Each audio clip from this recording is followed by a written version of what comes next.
Welcome to the Slop Farm. Enjoy the video. You start by getting the windows ready. Open both apps and make sure neither is full screen. Once done, click and drag one window to the left edge until you see a snap outline. Release to dock it to half the screen. Make sure the second window is visible in the remaining space, or select it from Task View or Mission Control. This first anchor prepares layout and avoids accidental resizing later, so keep mouse movement steady. Now refine placement and proportions.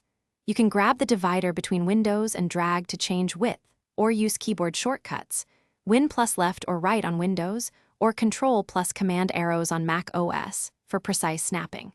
If you need a three-way or quadrant layout, manually resize and position the third window into the remaining space, remembering to leave consistent gutters for readability. Once aligned, test focus switching by clicking each window. This verifies input works where you expect it to. Finish by confirming the layout. Save workspace presets if your system or app supports them, and avoid hitting maximize, which breaks the split. If snapping doesn't respond, open display or system settings and re-enable Snap Assist, window snapping, or adjust scaling to 100%. These often block precise docking. As a final tip, if Windows refuse to snap, restart the graphics driver or log out and back in. That usually clears transient driver or compositor glitches and restores split screen. Thanks for watching. Consider subscribing if we helped you today.